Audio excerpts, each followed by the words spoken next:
Bagaimanakah gambaran umum keadaan karyawan yang tengah menjajaki masa pensiun?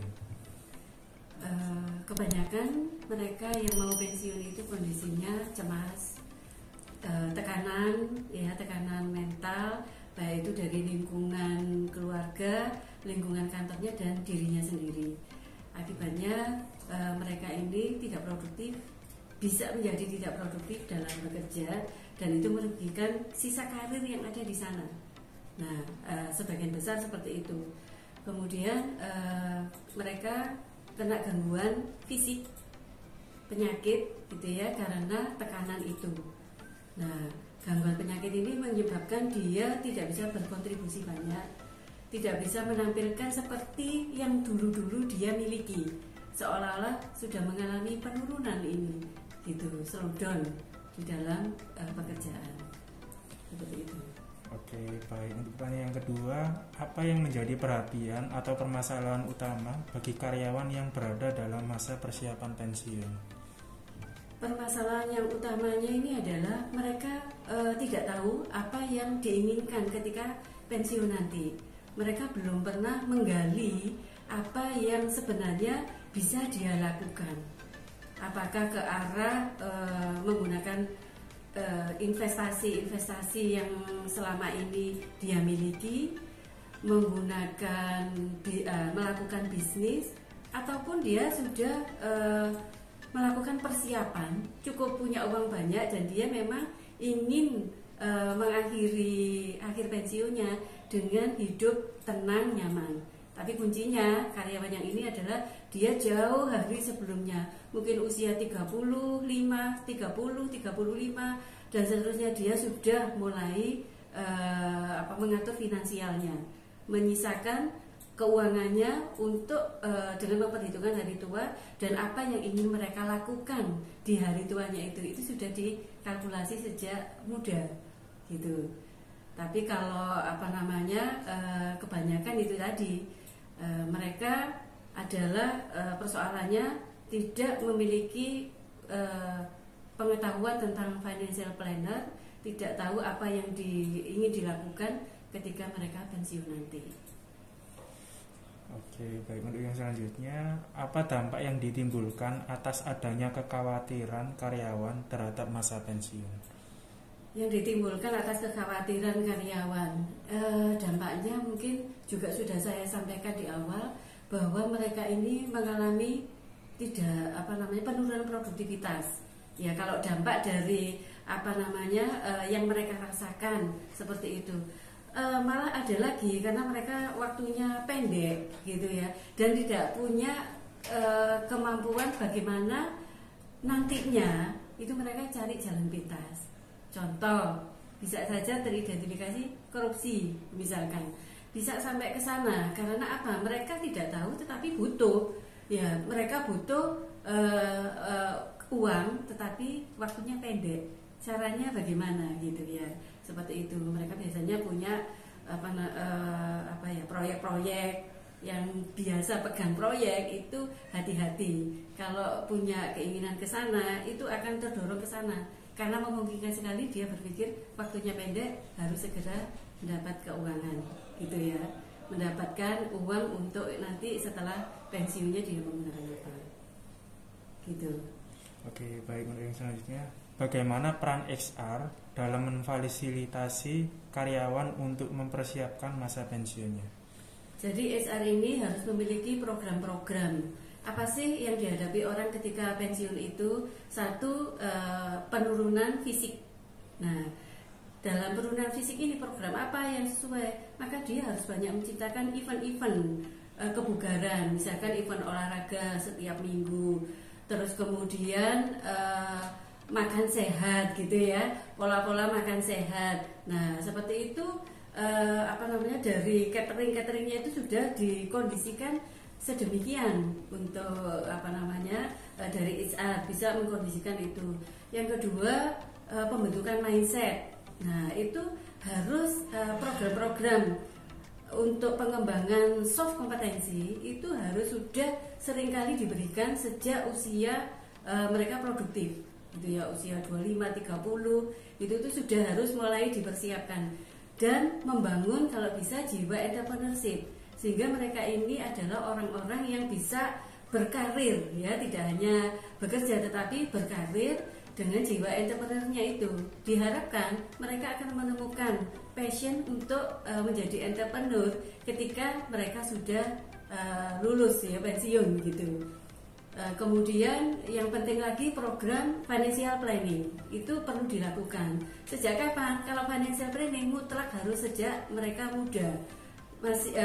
Karena bisa saja mereka ini salah pola hidup sejak awal sehingga uangnya ini habis, ya, lebih besar-besar daripada tiang. Nah, karena finansialnya tidak bagus. Mestinya ada program yang membuat mereka itu karyawan menyisihkan paling enggak 10-15% dari tabungannya, dari uangnya itu untuk ditabung. Bisa ditabung itu nanti yang menghasilkan misalkan di deposito, reksadana dan lain-lain, ya sesuai dengan kepercayaannya masing-masing apa yang ingin dilakukan. Tapi sebaiknya tidak mendekati pensiun itu sejak awal karena dampaknya kelihatan gitu, ya, tidak repot ketika pensiun nanti gitu. Jadi kesehatan sudah, kemudian mindset entrepreneurship sudah, terus financial planner sudah. Saya rasa itu minimal yang harus dilakukan HR sebagai peran menjadi fasilitator bagi karyawannya gitu. Oke, untuk selanjutnya, apa keuntungan yang bisa didapatkan dari adanya program persiapan masa pensiun karyawan? Yang pasti yang pertama, perusahaan ini dari sisi perusahaan, ya, perusahaan akan menerima engagement dari karyawan karena karyawan merasa dihargai, ya, dan dengan persiapan yang diberikan perusahaan bagi mereka. Jadi mereka akan merasa tidak hanya dimanfaatkan pada saat bekerja saja, tapi menjelang pensiun mereka perusahaan ada etikat gitu, ya, untuk membuat mereka enjoy gitu, ya, ketika pensiun. Jadi keuntungan dari perusahaan itu. Yang kedua bagi perusahaan adalah mereka program tersebut bisa menjadi branding yang bisa dijual ketika merekrut karyawan baru, bahwa perusahaan ini manusiawi gitu, ya, memperhatikan karyawannya itu adalah memiliki nilai jual yang tinggi dari sisi perusahaan. Kalau keuntungan bagi karyawan tentu saja ada pengetahuan, keterampilan dan persiapan mental yang diterima sehingga mereka bisa menggunakan itu sebaik-baiknya untuk persiapan pensiunnya. Jadi dua belah pihak akan mendapatkan keuntungan sebenarnya gitu. Tapi meyakinkan dari pimpinan itu memang tidak mudah, butuh kemampuan HR sebagai fasilitator, ya, yang bisa mempresentasikan program itu kepada pimpinan. Itu. Oke, baik. Apa saja yang menjadi tantangan dan hambatan dalam persiapan program masa pensiun karyawan? Ya, jadi memang program ini tidak mudah, program persiapan pensiun, karena pensiun itu tidak bisa diseragamkan, kemauannya orang-orang itu beda-beda. Nah, tantangannya adalah ketika keinginan dari karya pegawai itu membutuhkan dana yang besar. Pinter-pinternya dari perusahaan mengelola itu dengan baik, gitu, ya, program pensiun itu dengan baik.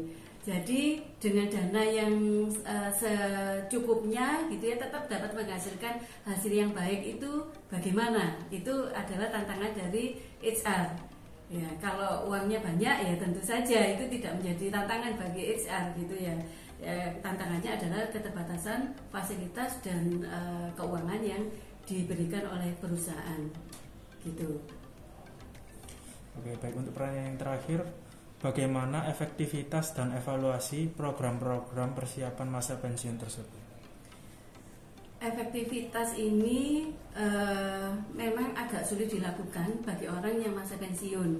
Ya, yang paling memungkinkan adalah evaluasi terhadap efektivitas pelatihan, pembekalan program masa pensiun itu terhadap perubahan perilaku. Jadi itu masih bisa dilakukan. Artinya perubahan perilaku seperti apa? Mereka sekarang itu memiliki jiwa entrepreneurship, gitu, ya. Itu adalah perubahan perilaku yang kelihatan, gitu. Jadi kalau kita bandingkan level evaluasi efektivitas itu sampai level 3 lah kita bisa lihat. Tapi kalau sampai ke result itu kan butuh waktu, sehingga agak sulit untuk dikontrol gitu ya, efektif atau tidak program yang dilakukan. Jadi nanti setelah 5, 6, 10 tahun baru bisa kelihatan apakah programnya itu efektif sampai ke result atau sampai di behavior. Namun hasilnya ada yang kalau usaha itu tidak menggembirakan, tidak beruntung gitu ya, tidak memberikan untung yang besar, tetapi juga itu tetap eksis. Nah itu sudah lumayan gitu ya. Kurang lebih kalau dari efektivitasnya dan melihat evaluasinya dari sisi itu program pembekalannya saja dalam bentuk pelatihan dan coaching ya, itu yang bisa dievaluasi gitu.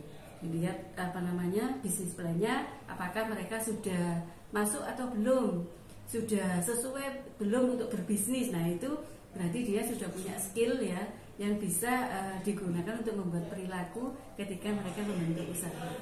Kurang lebih seperti itu. Oke, baik. Terima kasih banyak atas sharing ilmunya Bu Sri Astuti. Semoga ilmu yang disampaikan barusan bisa bermanfaat bagi para penonton MSI di YouTube. Baik, terima kasih. Selamat pagi. Selamat pagi.